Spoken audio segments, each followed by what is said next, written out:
Well, good morning and welcome to the last of a series of Sunday theology talks on Patrick Otuama's kitchen hymns. And today we have a title which is slightly different from the previous ones. I wanted to do something like a wrap-up in a sense. I don't know if I'll manage. But the title is The Prophetic Voice of Poetry. And I think that this title or this vocation of poetry is illustrated by basically all the poems who are in this collection. But I chose one that has more of a social and possibly political and religious overtones that illustrate this a bit better. And just before I start, I want to say something about what I mean by poetry and by, prophetic here. Prophetic, very often, we talk about prophets as being those who can see the future. You are a prophet because you see the future. But in the biblical meaning of the word prophet, or prophetic-like skills, the prophet is the person who is able to read the present, to see what's really happening. Most people see only the surface. They see really what's happening deep down. And for that reason, sometimes they are able to anticipate how events are going to evolve, what is going to happen in the future. So the ability to, in a sense, interpret the future and anticipate the future is a consequence of their skills in reading the present. So let's take the poem, which is page 15 of the book, and it's on your handout. Again, the title is Do You Believe in God? Like many of the other poems we have seen during these past 5 weeks. Do you believe in God? Every summer, crowds of them down from Belfast, Lisbon, Hollywood, and Larne, mission groups they called themselves, going down to Ireland. Their work was the sharing of the gospel. Local Protestants would host them in spare rooms, have barbecues and sing-alongs, catch up on the northern news. They'd meet for prayers, then they'd go bear witness in a village, bringing tracts in plastic envelopes. Do you believe in God? They'd say to people. The Irish accent's sometimes hard to understand, one said to me in Carrigalin's main street. Not you, yours easy. How good that pastor introduced us. He likes you. He said you've been asking questions. I wanted friends and language and a purpose to my future, but mostly friends. They told me I was on the way. The priest passed by one day, coming back from the vigil mass. Do you believe in God? The missionary asked. The priest seemed amused by their enthusiasm for the Lord, but looked at me with curiosity. Tell your father I said hi, he said. Classmates saw the version of me I wanted them to see. Never miss an opportunity, one missionary told me, sharing chips and ketchup after worship songs and testimony on the village green. A handsome boy from school was chatting to the northern girl with curly hair. He's been through a lot, she told us later on that evening, and he's still confused by grief since his daddy died last Easter. We huddled. Someone prayed for his salvation. Impromptu, they sang, Lord, I lift your name on high, while waiting for the bus into Cork City. Locals noticed them and noticed me. You are Anne's son, aren't you? Someone said. Are these lovely singers practicing for a concert? In the town, they discussed strategy and success with the other teams. They invited me to join them. I had nowhere else to be. He's got Roman Catholic background, I overheard one say, discussing me. I repeated Roman to myself. I repeated background. "Do you believe in Mass?" a missionary asked.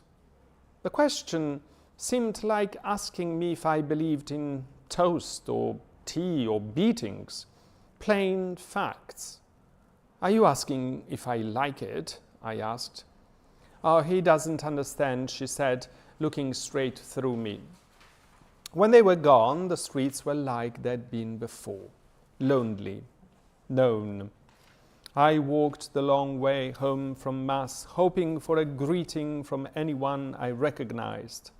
The tide was in. I skimmed stones along the estuary, listened to the mocking ducks, and watched the disappearing sun. I remembered what they said about salvation as they drove away. Let us look more closely into the poem. So, as always, I invite you just to stay on the poem and not to go on the notes I have given to you. You can look at them afterwards. It's focusing on the text of the poem, I think, is the most helpful thing to do. So the title, "Do You Believe in God?" sets the tone immediately, but not as an abstract theological question, but as a personal interrogation. It comes over and over again, and it sounds different on the lips of those who ask it, pronounce it, kind of state it. It's not just about which version of God one subscribes to, but also about identity. In Northern Ireland, as you know, belief in God is often shorthand for which kind of God, which community, and which side. So, every summer, the poem begins, crowds of them down from Belfast, Lisbon, Hollywood, and Larne. So, as you know, Northern Ireland is predominantly Protestant, Presbyterians, and there is this ancient conflict between Protestants and Catholics, and Padre Cotuama has been involved in reconciliation between these two communities for a long time in his life. So the idea is that these northern Protestants would go to the south, to the Republic, to try to convert people, to spread, as they say, share, as they say, the gospel. And the plural here, crowds of them, carries both awe and distance. They arrive like a seasonal migration, a phenomenon, a wave, not as individuals. Mission groups, they called themselves, going down to Ireland. Going down, in a sense, translates the sense of there's some condescension in that. There is some literally condescension, descent with, but not with in the sense of empathy with the people they were they were trying to convert. There is more a sense of conquest. And down to Ireland, the preposition down captures the colonial posture. These missionaries see the South not as a home, but as a foreign ground needing conversion. But they are all Irish, you know. But they see the Irish down there, the Catholics, as a different breed. They are also, in terms of ethnically different. As you know, most of the Presbyterians in Northern Ireland came from Scotland at one point. But it exposes this sentence, the inherited arrogance wrapped in piety. Their work was the sharing of the gospel. It's very solemn. And yet the tone here is ironical. You know, they come like businesslike, with business-like intent. And the speaker's understanding of sharing is in contrast with what follows, what is described afterwards. They are not coming to share at all. They are coming to impose one version of Christianity, and either you take it all or you don't take it at all. Local Protestants would host them in spare rooms, have barbecues and sing-alongs, catch up on the northern news. So this seems like warm, ordinary, and yet this sentence also emphasizes the division. catch up on the northern news signals a cross-border estrangement. Two islands meeting uneasily over this apparently casual hymn singing and sharing of fast food. They'd meet for prayers, then they'd go bear witness in a village, bringing tracts in plastic envelopes. So here the rhythm quickens, as you can see. The verbs multiply, meet, go, bring. And the detail of plastic envelopes is not casual, of course, like everything else, because it signals, it expresses the banality, the mass-produced faith, imported and neatly packaged. Everything has been organized. And then you have the refrain, do you believe in God, they'd say to people, which comes back several times, insistent, almost aggressive in repetition. And the question obviously is religious, but especially in a sense colonial. Do you believe in our God? Of course these people believe in God. They are Catholics. They go to Mass every Sunday. I mean, their faith is imperfect like everyone's faith. But asking this question, and this is one of the bones of contention between Catholic and Protestants, especially Presbyterians of this kind, often because they think that being baptized or going to Mass, etc., doesn't mean that you believe in God. You believe in God only when you positively repent of your sins and give your life to the Lord, as they say. The Irish accent's sometimes hard to understand, one said to me on Carrigalin's main street. Not you, yours easy. Now, the Irish accent, these people are Irish. How can they say, the Irish accent is not easy to understand? This exposes the border language between them, I suppose. I mean, I've been to Belfast and to Dublin, etc. My ear is not familiar enough with Irish accent to distinguish these accents. I'm sure they can. And then they address directly the boy, presumably the author, when he was a boy.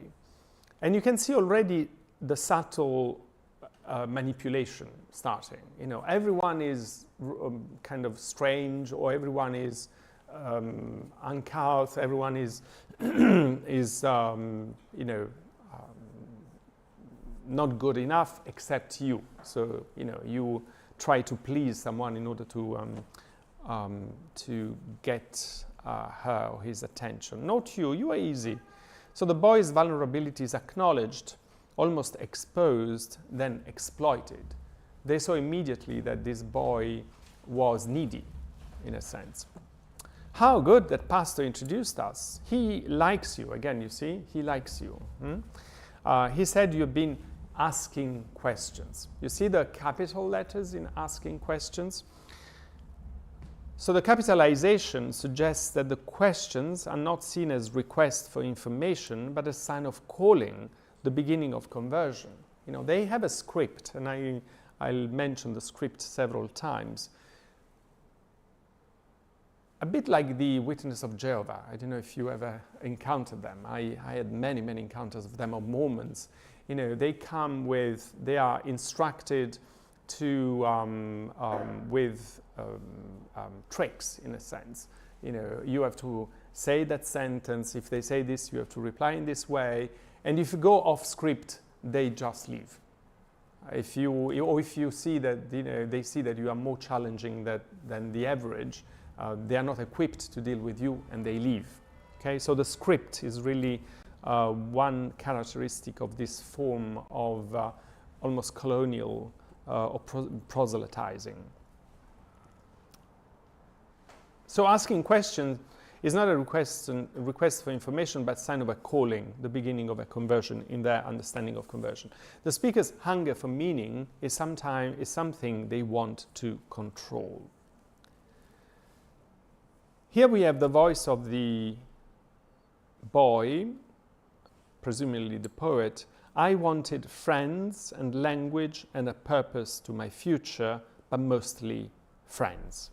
So he is not afraid of exposing his need, his ache of that time, which also made him vulnerable to this kind of approaches. They told me I was on the way. The missionary phrase for spiritual progress, which the boy is also literal, he is on the way towards belonging, or at least he hopes.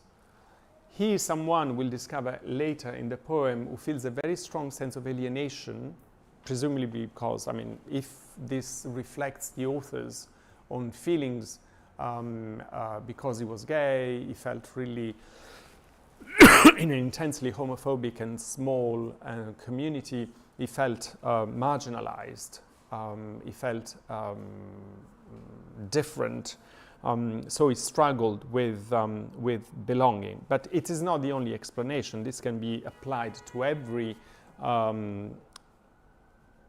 form of sense of alienation by people. And again, you see, I was on the way is capitalized. Again, is one of these hackneyed sentences that are used, you are on the way. People would tell you, these missionaries would tell you, I was on the way. The priest passed by one day, coming back from the vigil mass. So here we have the Catholic life that comes back, ordinary and local, and is embodied in this priest, and is the counterpart to the imported mission. And here there is the cheekiness of the, almost the provocation actually, of the missionaries who ask even to the priest, do you believe in God? Because they are persuaded that he is the first one who doesn't, in their own way of what believing in God means. It is a moment of cultural blindness added to all the others, so complete that it becomes almost comic. The priest seemed amused by their enthusiasm for the Lord, but looked at me with curiosity. Tell your father, I said. Hi, he said.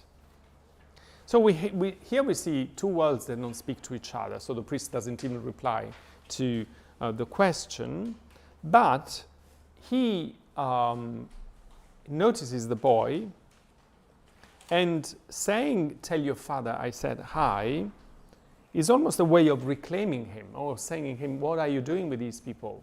Don't forget that you belong to us. So equally on the side of the religious community, religious Catholic community, there is a sense of ownership over the people of that community. Classmates saw the version of me I wanted them to see. Here the boy reveals a bit about himself, about his vulnerability, about his neediness, okay, and his search for identity. He reveals that his identity is performed and is not owned, and religion becomes one more mask among others. Never miss an opportunity, again, all capitalized, you see, never miss an opportunity, one missionary said to me, another slogan of evangelical certainty, capitalized again, as if it was printed on a pamphlet. So here, as in all the other places where we find these sentences, asking questions, you are on the way, we have the language of recruitment, okay? Sharing chips and ketchup after worship songs and testimony on the village green. Here you see the sacred and the mundane mingled together. Ketchup and testimony. Faith becomes almost as casual as fast food. And here we have a little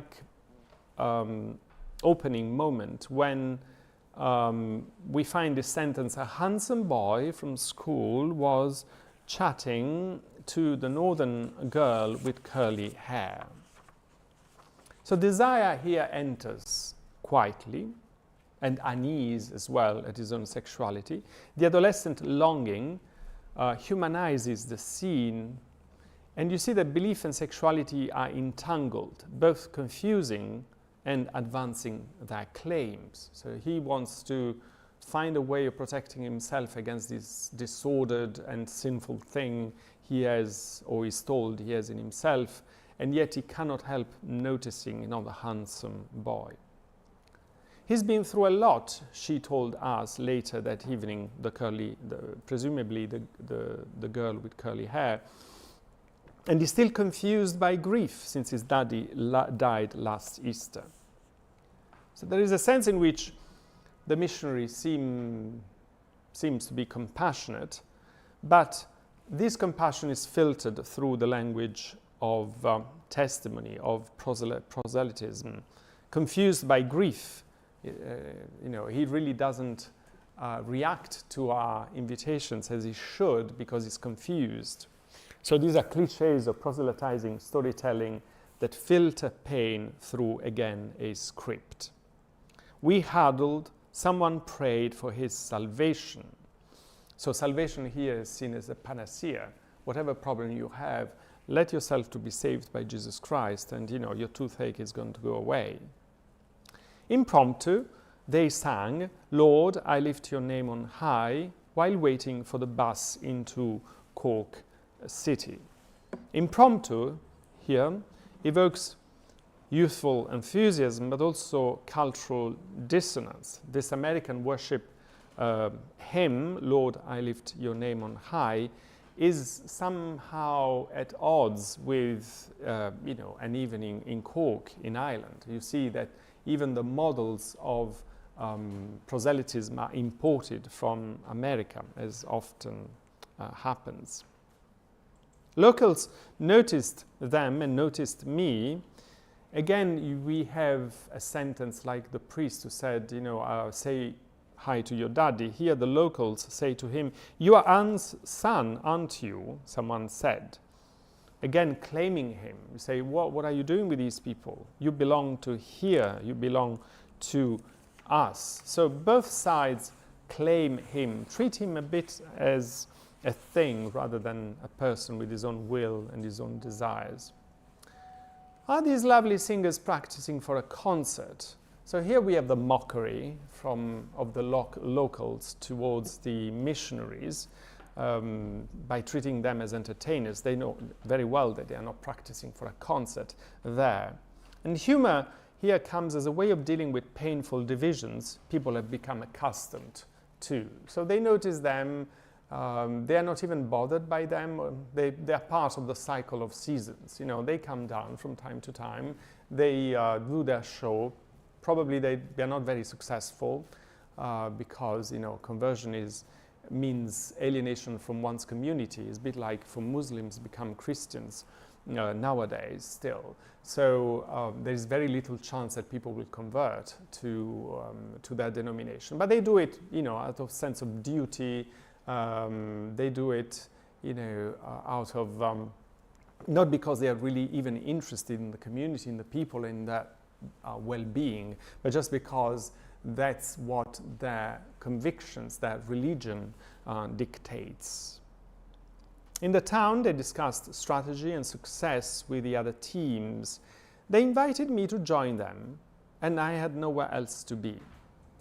So we see that the attraction of the boy is not to that form of Christianity, but just neediness, ache for belonging. Conversion is an emotional refuge, not a conviction. He's got a Roman Catholic background, I overheard one say, discussing me, you see? Discussing me. I repeated Roman to myself, I repeated background.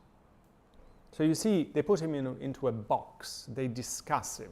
Again, there is no real encounter or no real effort to enter into a true, authentic communication with the person. It's just, you are too hard to get because you are too entrenched in your superstition. And the fact that he repeats to himself the words Roman and background reveals how he perceives the strangeness, the sense of alienation, of being catalogued, put into a box. Do you believe in mass? One missionary asked. Again, the refrain. And also it's almost outrageous because you believe in God, you don't believe in mass. Okay, so it's a leading question meant to create an opening for another of the conversion tactics. So again, we have the script. And here we have the moment of truth. Here we have the moment where the poem, in a sense, turns and there is a reaction which is not just, I think, identitarian, or I am a Catholic, but also a reaction that betrays a deeper understanding of what faith is.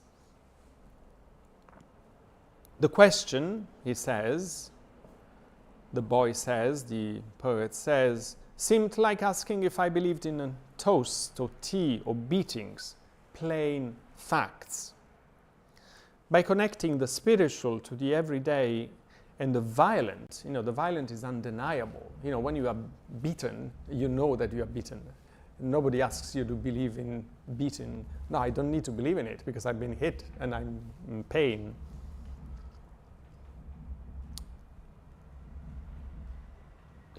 This shows how religion is woven into the ordinary life and is as inevitable as breakfast or punishment.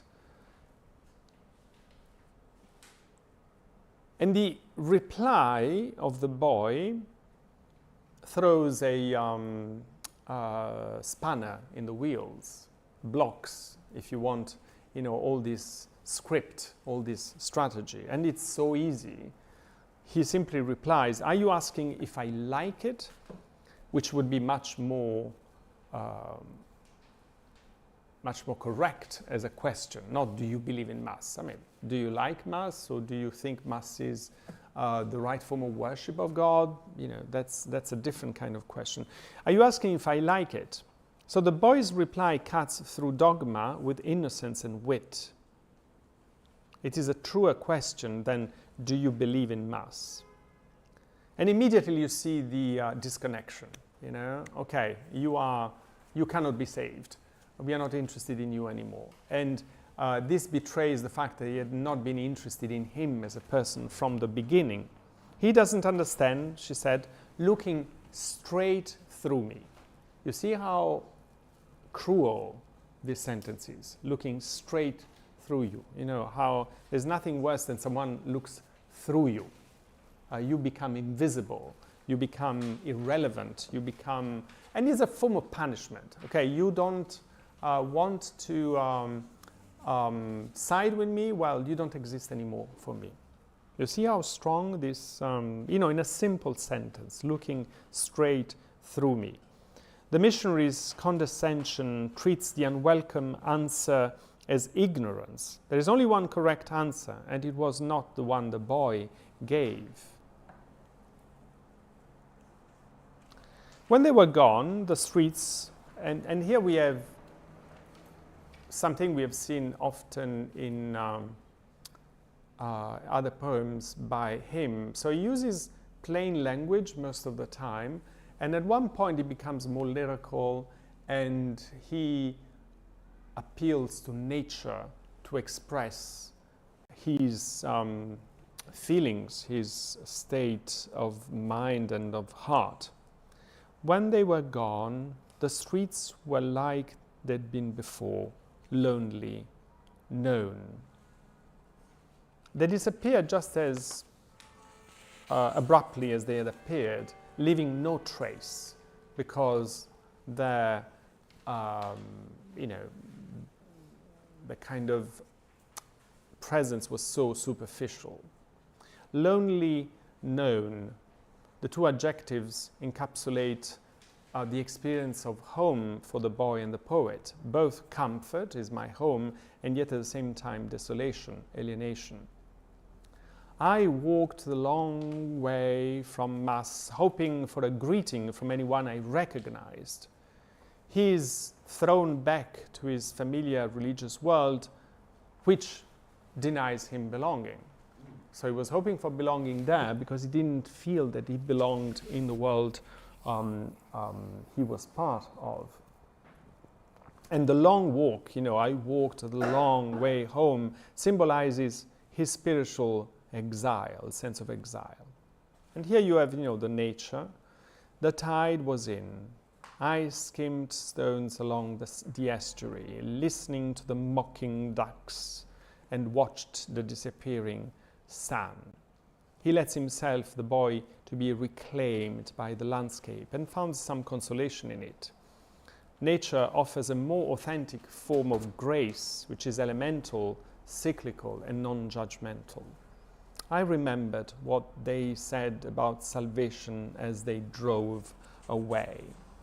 So the contrived character or the version of salvation marketed by the missionaries become more evident as the missionaries leave, without trace, without any impact.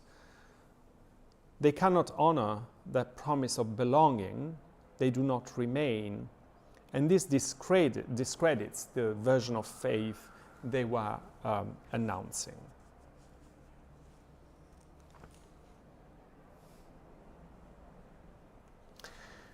In your handout, I gave you some quotations from the interview I referred to several times, Kate Miller interviewing Patrick Otuama, in which he talks about this poem. So I hope you will go and read them. They're going to give you an insight into what he wanted to achieve with this poem, what he, Patrick Otuama, wanted to say. And then there are some quotations about poetry as prophecy, what I told you at the beginning, why poetry is so powerful and so feared by those who feel exposed by it. I mean, what can a poet do against a dictator? There is a sentence I put here at the end of Poetry as a Prophecy, at the very end of the handout, number 46. It's taken from a novel which is okay. I mean, it's not a great novel, a novel I read a few years ago, but I found this sentence really interesting. Andrew C. Greer, Less was the name of the novel. But this sentence I found interesting. Les is the name of the main character, turns to Louisa with a question, and she explains that the roses at the end of the vineyard rows are to detect disease. So in vineyards you put roses because when they get the disease, they get the disease before the actual the vineyard, and they so the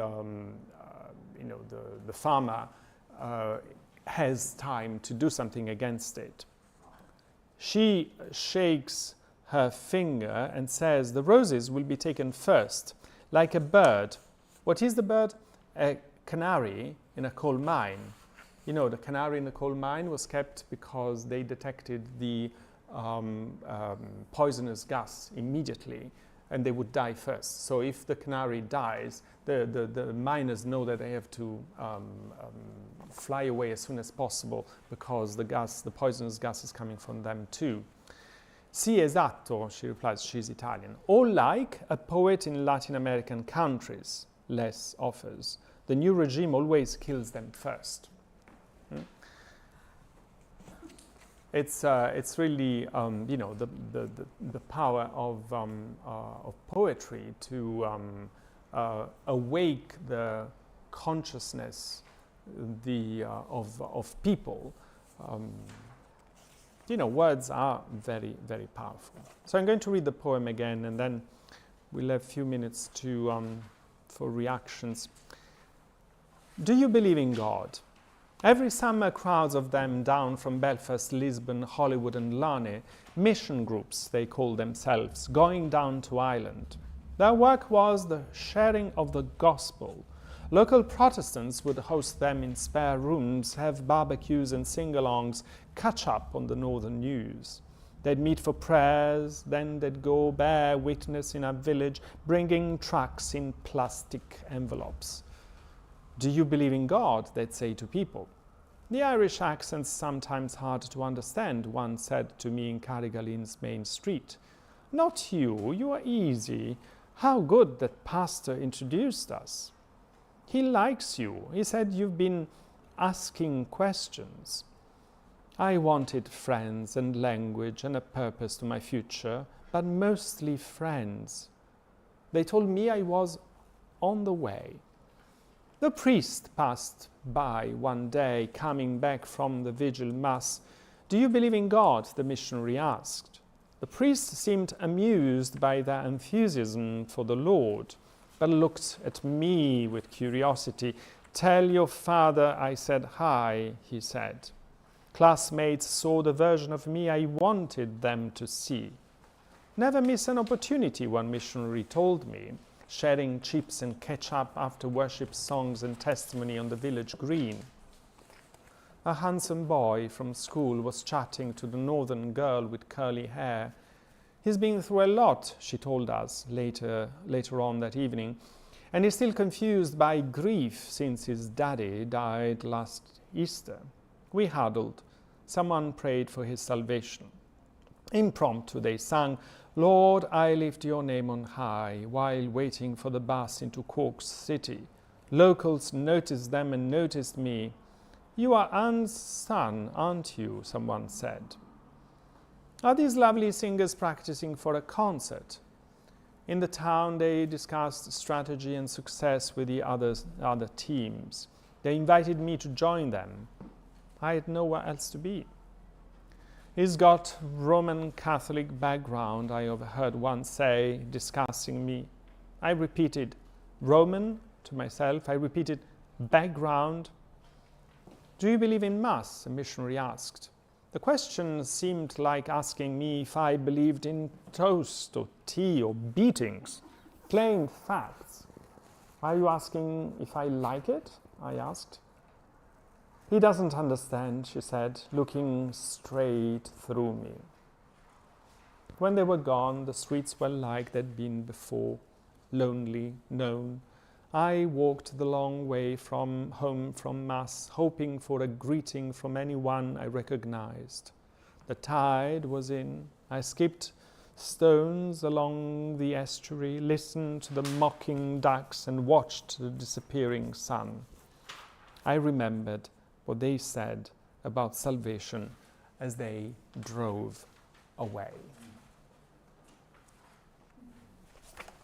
That's beautiful, isn't it? It's a really, really powerful, I think, also poem. You see, in few lines, you capture all the tragedy of this religious and ethnic conflict. Do you have any reactions or thoughts? Or we had this group here last week at Evensall. We had, sorry? We had this group from the north at Evensall. Yes, yeah. They were from Atlanta and interdenominational, and they had been spending the week in Central Park testifying. Okay, yeah. And they actually said that we always come here at the end of it for our service. Yes. Yeah. Interesting, yeah. And they hadn't before been in a choral day, so Yeah. they were doubly interesting. And interesting. Yeah. Thank you. Star? I'm interested in the form of this poem because up until the last 6 lines, it's really sort of a narrative. It's a story in plain facts. It could almost be a prose poem. And then you get to when they were gone, and the speaker turns lyrical about himself. As I walked the long way home, Mass, hoping for a greeting from someone I recognized, and the tide was in. Yeah. At a moment of observation where he goes further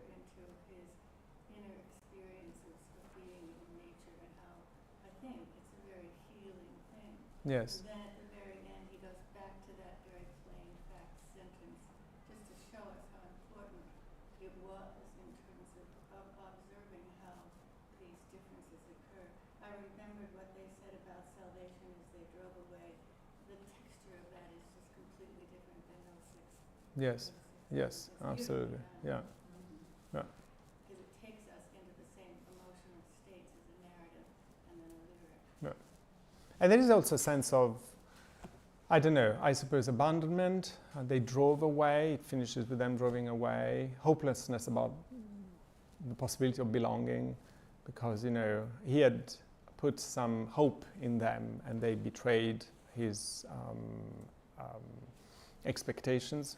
So yeah, it's also poignant, the end. On Well, this. the word salvation means two different things to two different sets of people. Yeah. And he remembered what they said. Yeah. But that implies that he also thinks about what he believes. Yes. And so there is a resolution, There isn't. quiet Yeah. resolution. There is or there isn't. A Just- resolution, because he realizes the difference and that it can't really, at this point, he can't do anything about bringing these two sides together. Yeah. But he remembered what they said about salvation as they drove away. Yeah. But he has his own, that implies, I think, that he has his own beliefs Yeah. in what salvation actually is. Thank you. Thank you, Star. Yes. Yeah. Someone else wants? Yeah. I mean, I suppose. I mean, I guess he's a early adolescence, probably, I don't know, 13. That's how I pictured him to myself. But there is no reference in the text to the age of the boy. But I suppose, also because there is the desire that creeps in. Creeps in is not negative. No, the desire that is manifested at one point when you talk about the handsome boy, you imagine is the beginning of his adolescence, I suppose. Yes. I know you recently had a lunch with him. What a? I said, I noticed you. I remember you recently had lunch with the. Oh yeah, with the poet. Yeah. I wonder if you had a chance to discuss this particular poem with him. No, not this the one. last one you did. Yeah, no, I talked about the previous one, Yes. and the others, not this particular Not one. this Oh. Yeah. But if you have some time, read the excerpts from the interview I put on the handout, because it really explains the genesis of this poem and what he tried to express through it. Follow-up for you. Yeah. I know you've discussed the other poems with him. Was it intentional you not discussing this one with him? Or No, it was just I was in the flow of the conversation. Yeah, no, I didn't. I was not intentional. Thank you, Solomon. Catherine. I have a really dumb question. That you've given us the background. So on page 6, during the interview, he talks about, well, it depends what it is. I suppose I'm not a person of belief, even Yes. though I love that question of God. Yes. It depends on what it is that you want to do with your belief. Can you just talk a little bit more about the prophetic voice of poetry? Yes. I clearly think he's a prophetic poet, right? Is there more that we should be appreciating out of that for, trying to understand how the moral part of this that he Yeah, talks about? did He says this- it's not of belief, and I keep getting confused because this has been a wonderful book and this has been a wonderful series, but I'm still a little confused about what he expects of appreciating of people who are actually appreciating and trying to understand what he's doing. What does he expect of us? I mean, he's not believing, I just which I'm sure. Yeah. Because he said it. Yeah, So I I mean, I'm sure he means it when he says I'm not a believer. But from the viewpoint of someone who tries to be a believer, I wouldn't say I am a believer with absolute confidence, because I don't know if anyone can say it. But someone who really tries, I think that his non-believing actually helps to believe, because, and there is the prophetic aspect, he unmasks the caricatures of faith, the deviations, the obsessions, the political manipulations or recuperations of faith for other purposes. And he does much more than that.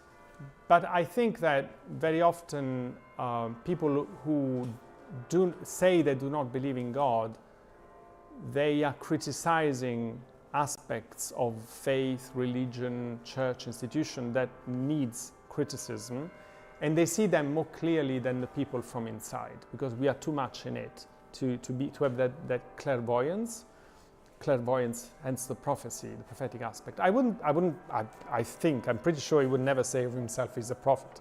But when you hear him speak, and I hope you will for the Hobart lectures, you'll see that he has a delivery which is so, in a sense, I mean, I don't know, natural and resolved. It's someone who, resolved isn't even the word, but it's someone who really has thought a lot about things. And he has a delivery that is involving when he speaks, makes you think, and wins you over by the sheer strength of his of the depth of his experience. I'm really impressed by him. I mean, I didn't know him very much before engaging with this, but is really impressive, and I really look forward to the Hobart lecture on Wednesday. I'm afraid I have to go because I'm sub-dean, so I have to put on the vestments. But you know, lovely to have done this journey with you. And next Sunday there's going to be a guest speaker in person on art and spirituality. I'll send you an email, and then we'll start with a new series in 2 weeks. Okay. Have a lovely rest of the day and stay dry if you manage. God bless you. Oh yes, hello.